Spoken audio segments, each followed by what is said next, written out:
Bien, comme promis, une correction des exercices sur les suites géométriques. Pour vendredi, exercice 66, 67, 68, 72. J'oublie peut-être le 76 que vous pourrez finir seul. Je précise aussi, du coup, je rajoute deux exercices pour vendredi, ceci étant corrigé. Le 74, pour nous apprendre à dessiner les termes d'une suite géométrique, deux suites. Et le 80 qui lui est plus technique. Voilà, donc ceci est dit, copie d'écran sur les propriétés dont on va se servir, sur la suite géométrique, calcul du terme de rang n, méthode, et puis à un moment, on devra préciser si la suite est croissante ou décroissante, avec une raison petit q comprise entre 0 et 1. On verra ça. Donc, le numéro 66, assez simple. On a une suite géométrique. On connaît le premier terme U0, la raison, moins un tiers. Et on vous demande de calculer les premiers termes de la suite. Voilà. U1, U0 fois Q, 81 fois moins un tiers. Vous allez trouver U1, moins 27. U2, U1, multiplié par la raison. Donc il est temps de vous mettre en tête la façon de construire les termes d'une suite géométrique. U2, moins 27 fois la raison, U3, U2 plutôt, 9. Et le dernier, U3, c'est le précédent fois la raison. U3, 9 fois la raison. U3, moins 3. Je vous conseille sur les exercices simples comme ça, de vous entraîner à utiliser AlgoBox de manière à ce que il vous fasse un petit algorithme qui vous calcule les termes de la suite. Bon, on en a un dans nos corrections, mais profitez-en pour vous entraîner. On en corrigera peut-être quelques-uns vendredi. Et vous serez interrogé au prochain devoir sur les suites, aussi sur AlgoBox et les suites. Donc profitez-en sur les exercices simples comme ça. Euh, on vous demande justement à la question 2 d'exprimer UN en fonction de n. C'est le moment d'aller voir le cours. Ici, on a une suite qui commence à U0. Alors vous allez voir votre cours et vous prenez la formule qui commence au rang 0. Vn, V0 fois Q puissance n. Ici, c'est du U. Un égale U0 fois la raison puissance n. Donc dans notre cas, UN égale U0, 81 fois la raison, moins un tiers, puissance n. Voilà, question classique dans votre prochain devoir. Et dans beaucoup d'exercices, calculez le terme de rang n en fonction de petit n. C'est celui-là. 3, d'ailleurs, j'en reviens à la question 2, vous pouvez utiliser aussi cette formule-là pour calculer les termes de la suite géométrique. Mais je préférerais pour s'entraîner que vous utilisiez juste euh, ce qu'on a utilisé à la question 1. C'est-à-dire qu'en fait, pour l'algo, je reviens. Algo, je préférerais que vous utilisiez UN plus 1 par exemple. C'est UN multiplié par la raison. Voilà. Je préférerais que vous utilisiez cette formule. À la dernière, ils vous font calculer un petit U 2012.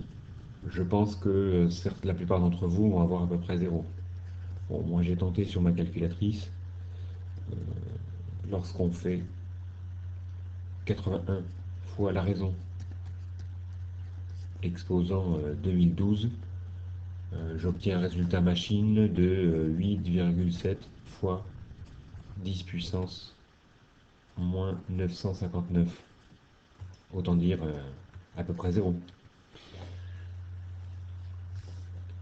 Ça nous fait dire qu'en fait, quand n est grand, il semblerait que un est très petit et se rapproche de 0. Voilà, on touche à un nouveau concept qu'on appelle la limite.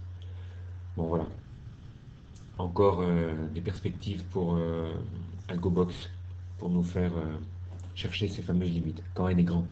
Bon, ici 2012, ça commence à être un peu grand. 67. 67, on a une suite géométrique. Cette fois-ci, on a V4, 12, et V6, 48. Un peu de technique. Première question, de trouver la raison. Q.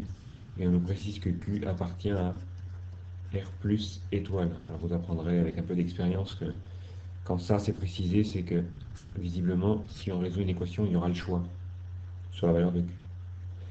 Donc pour ça, je vous conseille la formule du cours, ici, avec N et P, pour tout N et tout P. Alors, utilisons ça. On va avoir V6 égale V4 fois la raison puissance 6 moins 4. C'est-à-dire V6 égale V4 fois. Peut-être qu'on pourra mettre quand même les valeurs, ça ira plus vite. 48 égale 12 fois la raison. Ici, 6 moins 4. Attention, on ne va pas se tromper.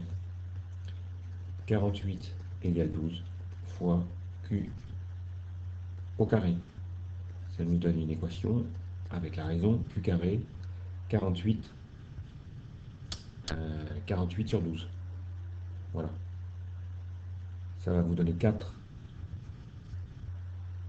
Et donc, normalement, d'après le collège, on sait qu'on a le choix entre Q égale moins 2 ou Q égale 2. Mais comme Q appartient à R plus étoile, on rappelle la signification, plus pour les nombres, les réels positifs, et non nuls.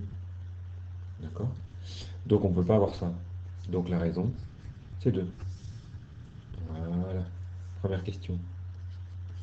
Deuxième question. Ben, du coup, en déduire V7 et V0. V7, alors on a la raison. Et puis ces deux termes-là, vous prenez l'un des deux.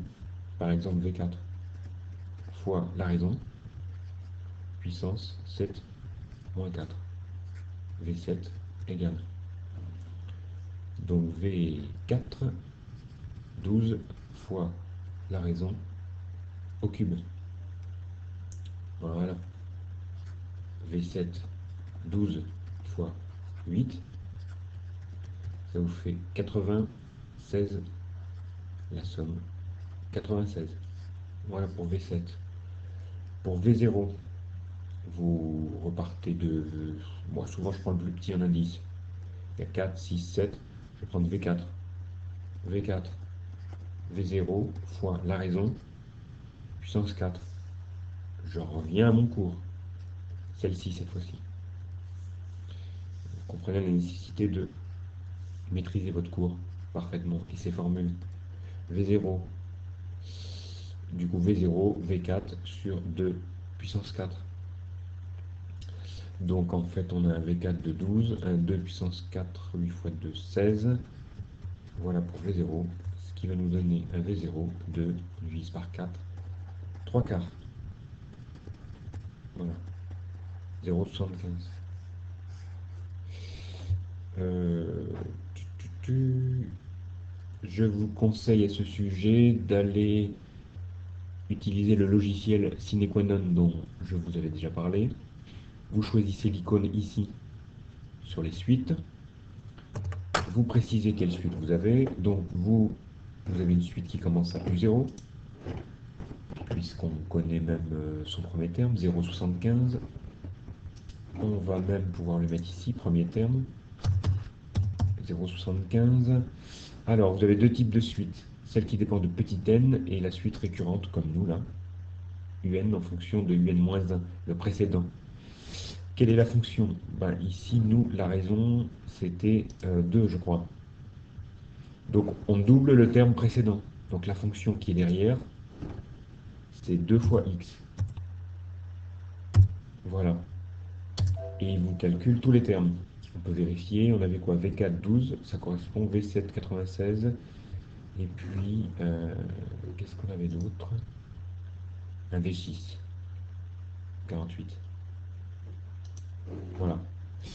Alors qu'est-ce qu'on peut faire, mis à part qu'il calcule tous les termes, et qui va même assez loin? Voilà. On peut dessiner. Voilà, ce sera l'objet de l'exercice que vous avez à faire pour vendredi. Dessiner les termes. Vous pouvez vous aider avec ce logiciel Cinequanon. Donc vous pouvez choisir des paramètres. Ici des points. Voilà. Vous décidez même la vitesse d'affichage. Nous on va mettre 3 par exemple. Et il va vous afficher les termes de la suite. Alors voyons ça. Voilà qui est fait. En fait, on prend U0 sur l'axe des abscisses par exemple, et vous y placez 0,75. Et le logiciel vous dessine deux droites. Y égale 2x. Pourquoi 2x? Bah, c'est nous qui lui avons mis. Ça caractérise notre suite dans l'exercice 67. Voilà. Et il vous mettra toujours aussi celle en pointillé. Y égale x. Une sorte de première bisectrice là. Donc, si vous cherchez l'image de U0 par f, U1. Donc, U1, c'est f de U0. Donc, vous savez faire l'image de U0. On va à la verticale jusqu'à la courbe, qui est une droite ici. On revient là, U1. On peut replacer U1 sur l'axe des abscisses. Comment? En revenant jusqu'à la droite pointillée. Y égale x. Dans y égale x, ça veut bien dire que l'abscisse égale l'ordonnée. Donc quand vous avez U1 sur l'axe des ordonnées, vous pouvez par y égale x le retrouver ici. Puis on recommence. Image de U1. F de U1. Ce sera donc U2. U2 jusqu'à la courbe, on revient là. U2, je rappelle, F de U1. Image de U1. On souhaite avoir U2 sur l'axe des abscisses. On va jusqu'à la courbe en pointillé, y égale x. Puis l'image de U2, U3, ainsi de suite. Et c'est comme ça que vous avez un escalier. Donc vous comprendrez mieux les escaliers sur l'exercice 74 pour vendredi prochain. Donc voilà une possibilité pour dessiner les termes de la suite. Voilà, on fera un zoom sur ça vendredi aussi. Mais vous avez à prendre contact avec cette méthode seule pour vendredi. Ensuite, retour à nos suites. Euh, Ensuite, on a le numéro 68, qui est un classique. 68, on vous donne une suite, Tn, et on vous demande de montrer qu'elle est géométrique. Alors, deux méthodes. M1, vous calculez Tn plus 1. Voilà. Vous vous souvenez de vos propriétés sur les puissances. Tn plus 1. 3 fois 4 puissance n fois 4. Vous vous débrouillez pour faire apparaître Tn dans l'écriture. On peut toujours, hein, si c'est une suite géométrique. C'est plus ou moins simple, mais on peut toujours. Fois 4. Donc vous avez Tn, qui est une suite géométrique de raison 4, et de premier terme, T0. 3 fois 4 puissance 0. 3. M2, qui nécessite une remarque. Vous devez avoir tous les termes non nuls. Alors c'est le cas ici. 3 non nuls, puissance de 4 qui seront jamais nuls. Donc c'est important à préciser au début de cette méthode. Et là, vous allez faire un quotient de deux termes consécutifs, de rang n et de rang n plus 1. Et vous devez tomber normalement sur la raison. 3 fois 4 puissance n. Vous faites la même propriété des puissances et vous retombez sur 4. Donc même discours, Tn, géométrique de raison 4 et de premier terme, T0. Voilà. Première question assez simple. Euh, voilà, d'ailleurs, je crois que c'est tout pour celui-là. Vous pouvez là aussi dessiner. les termes de la suite, on revient, on efface tout, on recommence. Est-ce qu'on commence à U0? Oui. U0, ici en l'occurrence T0, 3 fois 4 puissance 0, 3. Donc on va avoir ici le premier terme 3. La raison était 4. Donc vous aurez ici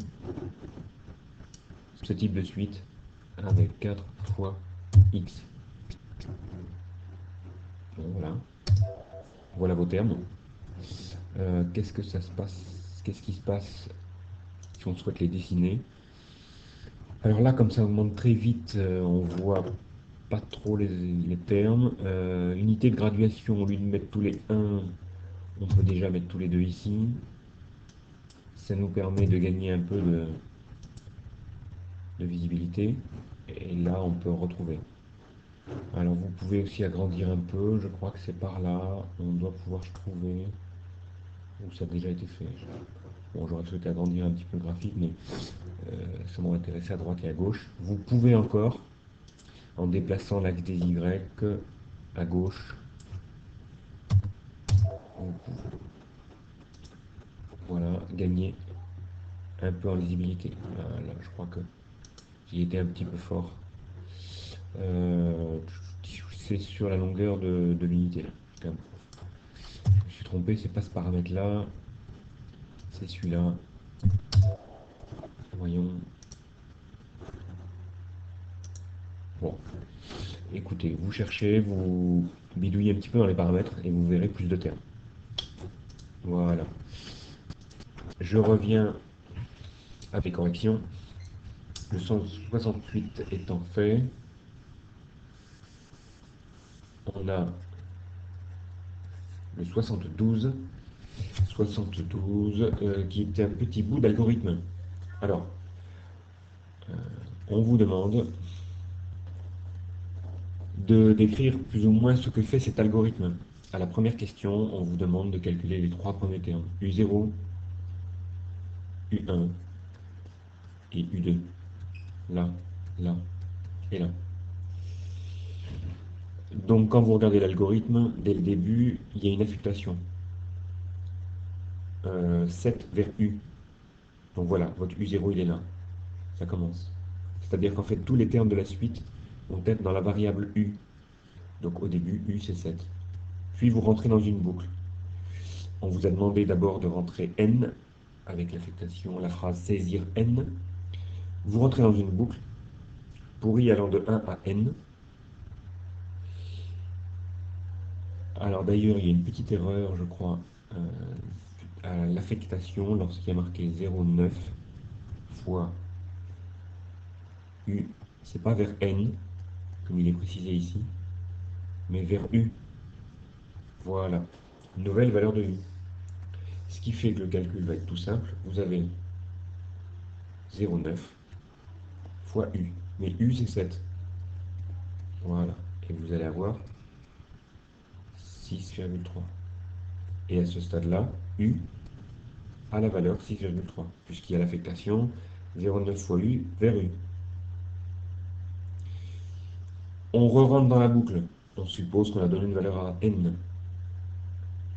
Je vous rappelle, à ce stade-là, U, c'est 6,3. Dans la boucle, on nous dit 0,9 fois U encore. Donc fois 6,3. Voilà. Et là, vous prenez la machine, vous allez avoir 5,67. U à ce stade-là est égal à 5,67. Et en fonction de la valeur que vous allez donner à n au départ, si vous avez donné 5 par exemple, quand vous êtes au début ici, i a la valeur égale à 1, premier tour dans la boucle, puis i égale 2, etc. 3, et vous allez aller jusqu'à i égale 5. Et lorsque i sera égal à 5, il va sortir de la boucle, puisque vous avez une boucle qui vous précise jusqu'où vous allez aller. I allant de 1 à n, si vous rentrez 5, jusqu'à i égale 5, il va vous faire ce calcul-là et sortir avec I5. Bon, on fera peut-être un petit essai pour le programmer. Nature de la suite, eh bien, c'est une suite géométrique de raison 0,9 et de premier terme U0 égale à 7. 3, on vous demande la monotonie. Alors, un nouveau mot. On n'en a pas parlé vendredi dernier dans le cours. Ça vous pose la question si la suite est croissante ou décroissante. Est-ce que les termes vont croître, ici 7, 6, 3, 5, 67, ou vont-ils décroître? Bon. Alors, il y a une propriété dans le cours. On était passé par-dessus la dernière fois. Bon, là voilà. Si vous avez une raison entre 0 et 1, bon, ce qui est notre cas là, puisqu'on a, si je regarde, 0, 9. Donc c'est notre cas. Une raison entre 0 et 1, strictement. Et qu'on a un premier terme qui est positif, on a une suite décroissante. Bon, voilà. Donc c'est notre cas. Donc c'est pas là, c'est là. En bas, voilà, ici. Q est compris entre 0 et 1. V0, ou plus exactement U0, égale 7 est positif. Donc, on va avoir une suite décroissante. Voilà. Pour ce qui est d'algorithme, ça pourrait être intéressant, avant de se quitter, de faire une petite simulation avec l'algorithme. Alors, on va avoir besoin de plusieurs variables. Je pense à I, de type nombre. Je pense à U, dans lequel on va mettre les termes de la suite. Je pense aussi à une autre N, qui nous dira jusqu'où on va aller. Voilà. On définit une nouvelle ligne. Si je regarde votre énoncé, on demande la valeur de grand N, jusqu'où on va aller, une nouvelle ligne. Ensuite, on affecte à la variable, c'est ici, U, son premier terme, U0, 7, une nouvelle ligne. Ensuite, on commence la boucle avec le pour, et I va aller de 1 justement à N, vous pouvez le saisir ici, et il commence un calcul. Alors le calcul, c'est les termes de la suite, qu'on va ranger dans U, contrairement à l'énoncé qu'il rangeait dans N. Donc on va affecter une valeur à une variable, c'est dans U qu'on va calculer. Quoi donc? 0,9 fois la valeur qui était dans U. Voilà. U va donc prendre cette valeur-là. C'est la fin de notre boucle. On rajoute une ligne à la sortie. Et il nous demande d'afficher la variable U. La voici, avec un petit retour à la ligne. Alors, est-ce qu'on a tout? Lire N, U prend 7 pour I allant de 1 à N. Calcul de U, afficher U. On teste l'algorithme.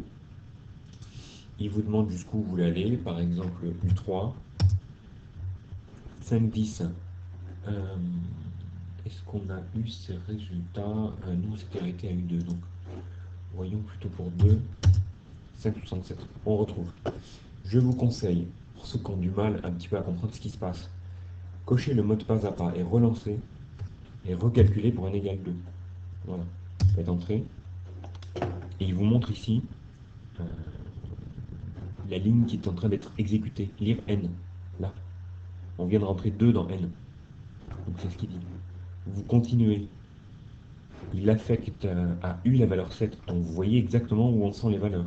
I est sur 0, U à 7, N à 2. Vous continuez. Il rentre dans la boucle. Les valeurs ici, I prend la valeur 1. Parce qu'on lui a demandé d'aller de 1 à N. Donc il affecte à I la première valeur, 1. U et N n'ont pas bougé. Vous continuez. 1, 6, 3, n égale 2, parce que u, il vient de lui donner une autre valeur. Il vient de calculer u1. 0,9 fois u. Vous voyez la ligne surlignée. C'est là où il est. Et vous continuez. Maintenant, il est à la fin de la boucle. Est-ce qu'il va y rentrer? Ah oui, il y repart. Puisque là, i c'était égal à 1. On n'était toujours pas à 2. Donc il re-rentre. Il re-rentre, mais maintenant il donne à i la valeur de toute seule. Ça se fait tout seul, ça. C'est le principe de la boucle du pour. Les valeurs de u et n n'ont pas changé, mais ça va changer bientôt pour u.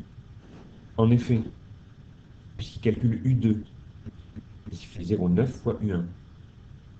5,67. N égale 2. I maintenant est égal à 2. En butée, on a dit on va jusqu'à n égale 2. Alors on va voir s'il sort de la boucle. Il arrive à la fin. Qu'est-ce qu'il fait? Eh bien, il sort. Et il vous annonce le résultat. Puisque I a pris la valeur 2 finale, butée, donc il sort. Voilà. Donc voilà pour la correction de ces premiers exercices.